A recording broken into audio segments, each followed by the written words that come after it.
አንቺና ናታን ልታግባባችሁ ነው እና በዛ ላይ ተስማማችሁት? የኔ ናት በቃ ነገርኩሻ። በቃ ተኝ እንዳትከተኝ ልሂድበት። አልጨረስኩም። የት ነው የምትሄጂው? አንቺ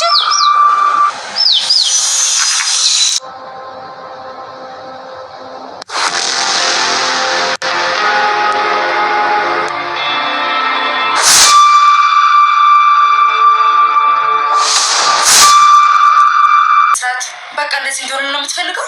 ሲጀመር ከኔ ፍቅር አልያዘሽም፣ እልህ ነው። ዳጣ ስለመጣች ነው እንደዚህ የሚያደርግሽ። የፈለግከው ማለት ትችላለህ። ዛሬ ግን ከዚህ ከተመጣ ካንተ ጋር ነው ማለት ነው። ለመጨረሻ ጊዜ ልጠይቅሽ፣ ውጭልኝ። ካልሆነ እማዬንም አባዬንም ነው የምጠራቸው። ነገርኩ። ይደፍሬ ነበር ብዬ ጮኋለሁ። ከዛ እድሜ ልክ ስትዋረድ ትኖራለህ እና ደግሞ ዳግም ለዚች ቤት አስኖራት። በጣም ጥሩ። እንግዲያውስ ጩሂ። እኔም እስካሁን ያወራነውን ነገር ሪከርድ ስላደረኩ ማስረጃ አቀርባለሁ። ምን? አዎ ኤቢ፣ አሁን ውጭልኝ። መጮህ ከፈለግሽም አቢጌል በዳጣ ተደበደበች። ዳጣ አቢጌልን ቅጥቅጥ ድብድብ አደረገቻት።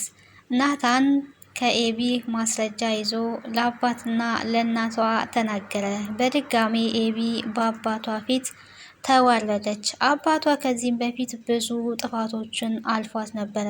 አሁን ግን እንደዚህ ነው ወይ ልጄ? እኔ ያሳደግኩሽ ወንድ ጋር ሄደሽ እንድትልከሰከሺ ነው ወይ? ለምን ለራስሽ ክብር የለሽም? በክብሬ ነው የመጣሽው። እኔ እንዳንቺ አይነት ልጅ ሊኖረኝ አልፈልግም በማለት አቶ ደረጀ አጥብቆ ከኤቢ ጋር ከመጀመሪያው በበለጠ ተጣልቷል። ናታን እንግዲህ ከኤቢ ማስረጃ እየያዘው በስልኩ ያለችውን እያንዳንዷን ነገር ሪከርድ አድርጎ ለማርቲና ለአቶ ደረጀ አሰምቷል። ናታን ይሄን ያደረገበት ትክክለኛ አሳማኝ ምክንያት ስላለው ነው። ምክንያቱም እራሱ ክላስ ድረስ ሄዳ አብሬ ካልተኛው በማለት እያስገደደችው ነበረ። እሱ ደግሞ ያለው አማራጭ ሪከርድ አድርጎ ለእናትና ለአባቷ ማሰማት ነው። ምክንያቱም ከክላሴ ውጪ፣ እንደዚህ አይነት ነገር እኔ ማድረግ አልፈልግም ቢላትም እኔ አብሬክ ነው የምተኘው፣ እወድሃለሁ፣ ዛሬ ከዚህ ክላስ አልወጣም፣ ያለበለዛ እጮሃለሁ፣ ለአባዬና ለማዬ እነግርልሻለሁ ቢላትም ልትሰማው ፈቃደኛ አልሆነችም።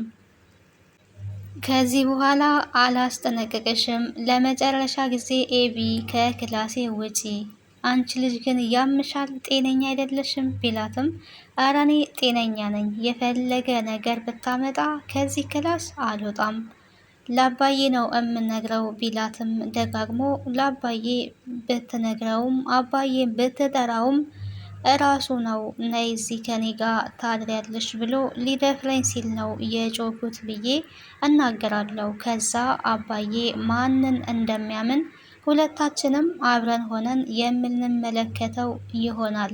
አንተን ወይስ እኔ ልጁን ያምናል ብለህ ታስባለህ? እጮሃለሁ እያለች ናታንን እያስፈራራችሁ ነበረ። ሰላም ጤና ይስጥልኝ ውድና የተከበራችሁ የቻናሌ ቤተሰቦች እንዴት አላችሁ? በያላችሁበት ሰላማችሁ ይብዛ። ለዚህ ቻናል አዲስ ከሆናችሁ ሰብስክራይብ፣ ላይክ፣ ሼር እያደረጋችሁ ቤተሰብ ሆኖ ተወዳጁን የዳጣ ድራማ ወደ እናንተ ይዤ መጥቻለሁ። በዚህ ክፍል እንግዲህ በመግቢያው ላይ እንደተመለከታችሁት ኤቢ አላርፍ በማለቷ በዳጣ ተቀጥቅጣ ትልቅ ጉዳት ደርሶባታል። ዳጣ እንግዲህ በጣም ታግሳ ሲያቅጣት አሁን ላይ ኤቢን እንግዲህ ቅጥቅጥ ነው ያደረገቻት። ከዚህ በፊትም እንደተመለከት ነው ገፍትራ ጠላት ነው ስልኳን የተቀበለቻት የነበረው።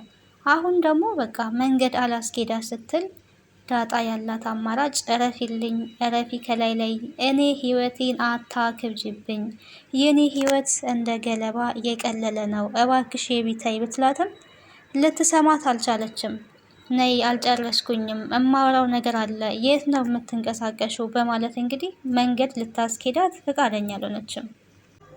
ኤቢ እንግዲህ በማይመለከታት ነገር እየገባች በራሷ ጊዜ ጥፊዋን አግኝታለች። በዳጣ እንግዲህ ተደብድባለች።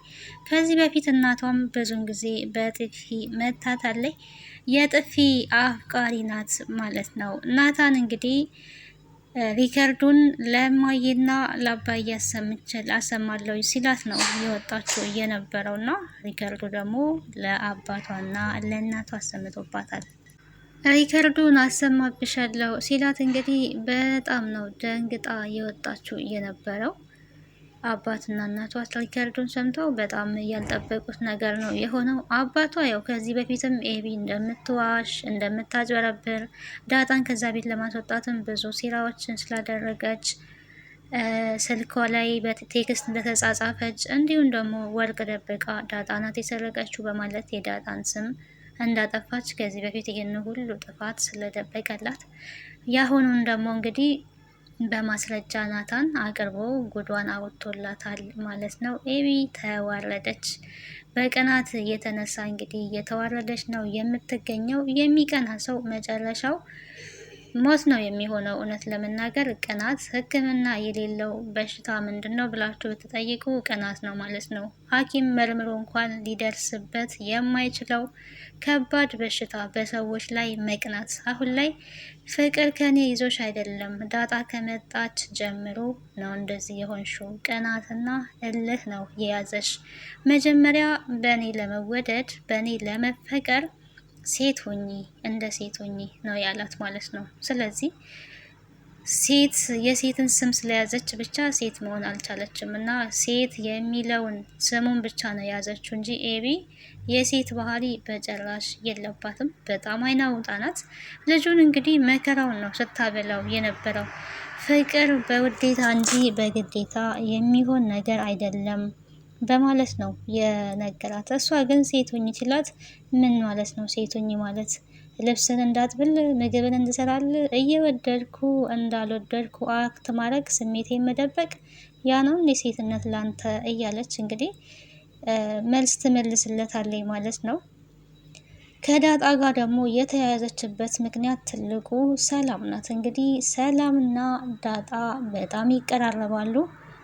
ሰላም ደግሞ ዳጣና ናታን እንዲፋቀሩ አንድ እንዲሆኑ ትፈልጋለች። ሲጀመር ደግሞ ናታን የሚያፈቅረው ዳጣን ነው። ዳጣን በጣም ነው የሚያፈቅራት ማለት ነው። ለዳጣ የተለየ ስሜት አለው።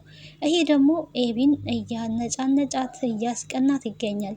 እኔ በዚህ ምድር ላይ ፈልጌ ማጣት የምፈልገው ነገር የለም፣ የፈለኩትን ነገር ማሳካት አለብኝ ነው የምትለው። እንግዲህ እዚህ ጋር ደግሞ ናታንን እሷ ስለፈለገች የራሷ ለማድረግ ክላሱ ድረስ ፒጃማ ለብሳ በመሄድ ናታን ስማርት ልጅ ነው ማለት ለማሳሳት ነበር እሷ ሄደችው ማለት ነው።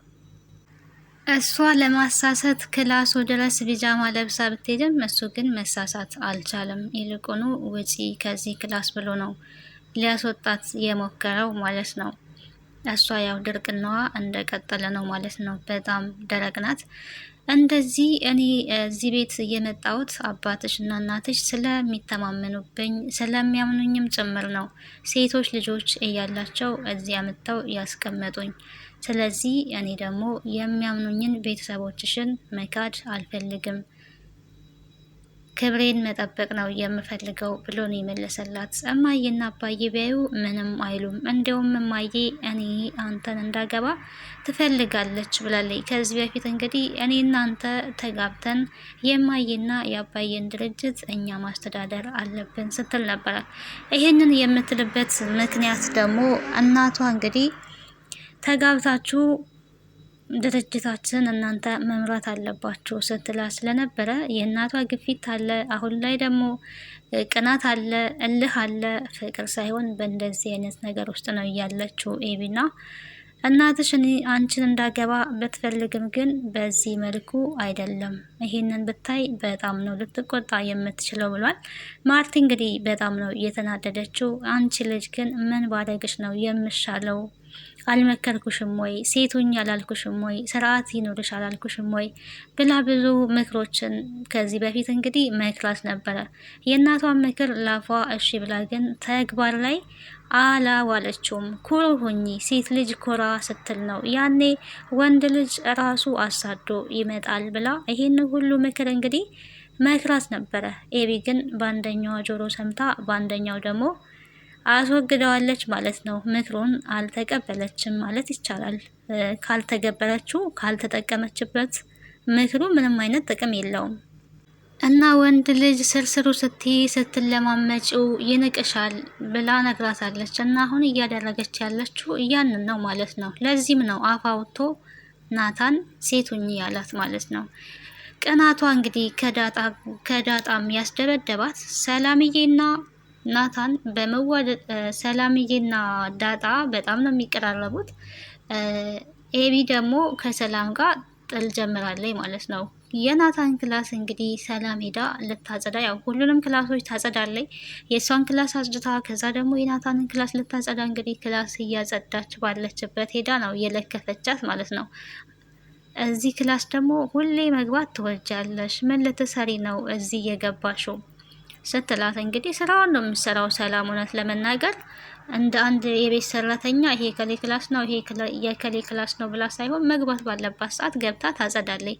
ኤቢ ግን ነገሮችን ሁላ በተለያየ መንገድ ስለምታስባቸው እዚህ ክላስ በጣም መግባት ትወጃለች፣ ግን ለምንድን ነው የምትለው። ናታንን ትወደዋለች፣ ትሄዳለች፣ እንደ ልጇ ታየዋለች። እራት ባለፈው ሳይበላ ሲያመሽ ክላሱ ድረስ ወስዳለታለች። ልክ እንደ አንድ እናት ለልጇ እንደምታደርገው ናታንን ትንከባከባለች። እና ብላ እንግዲህ ኤቢ ናታንና ሰላምን አንድ ላይ ጠርጥራለች። ይሄ በጣም ትልቅ እብደት ነው ማለት ነው። እዚህ በገባስ ምን ችግር አለው? ናታንን እኮ እንደ እናንተ ነው የማየው፣ እንደናንተ እንደ ልጄ ነው እሱንም የማየው ብትል እንግዲህ አይ እሱስ አይመስለኝም፣ ግን ይሄ ልጅሽን ከየት ነው ያረገሽው? እኔ ማወቅ አለብኝ። እማዬና አባዬ ዝም እንዳሉሽ የምተውሽ እንዳይመስልሽ፣ ግዴታ ማወቅ አለብኝ ብላታለች። ምን ነው ባልሽን የቀማዎች መስለሽ? እኔ ይሄንን እኮ ላንቺ የማሳወቅ ግዴታ የለብኝም። ይሄ የሚመለከተው እኔም ብቻ ነው። ከዚህ በኋላ ምንም አይነት ጥያቄ እንዳትጠይቅኝ። ይሄ የኔ ህይወት ነው፣ የኔ ጉዳይ ነው። አንቺ ምንም የሚመለከትሽ ነገር የለም። ወይስ ባልሽን የቀማዎች መሰለሽ የሚል መልስ ነበረ ሰላም የመለሰችላት። ምን ይታወቃል እዚህ ክላስ ያለ ነገር መመላለስ አልጀመርሽም ብላ እንግዲህ ከናታን ጋር ጠርጥራታለች። ሰላም በዚህ በጣም ነው እየተናደደችው። እንግዲህ ልታስተካክል የገባችውን ክላስ ሳታስተካክል ነው ጥላ የወጣችውና ዳጣንም መክራታለች። እጅሽ ላይ ያለውን ወርቅ አሳልፈሽ አትስጪ። ኤቢ ብትሆን ያልፈለገችውን ነገር የፈለገችውን ነገር ባትወድም እንኳን በእጇ ለማስገባት ነው የምትጥረው። ስለዚህ በእጅሽ ያለውን እንዳታጪ ጠበቅ አድርገሽ ያዢ። በዚህን ሰዓት ናታንን የመሰለ ወንድ ከየትም አይገኝም። የተማረ ነው፣ ስርዓት ያለው ነው። ስለዚህ ለምን ትርቂዋለሽ? ለምን ትሸሽዋለሽ? ናታን ክፍል እንደ በፊቱ አትሄጅም። ችግሩ ምንድን ነው? ለምን ትፈዣለሽ? ብላታለች እና ዳጣን እየመከረቻት ትገኛለች ሰላም። እኔ በዚህ ሰዓት ስለምንም ህይወት ማሰብ ስለ ፍቅር ምናምን የሚባለው የማስብበት ሰዓት አይደለም፣ ምክንያቱም ብዙ የሚያሳስቡኝ ነገሮች አሉ ብላ እንግዲህ ተናግራለች ማለት ነው ዳጣ። ህልም አለኝ ገና ብዙ ህልም ነው ያለቻት። ህልም ደግሞ ምንድን ነው? ሁሌ ህልም ትያለሽ፣ የማይነገር ህልም ምንድን ነው ብላ የመለሰችላት የነበረው ሰላምና ህልም የሚነገር ሳይሆን የሚኖር ነው ብላለች። እርግጥ ነው ህልም የሚወራ ሳይሆን የሚኖር ነው እና ግን ደግሞ አንዳንዴ ህልማችንን ወደፊት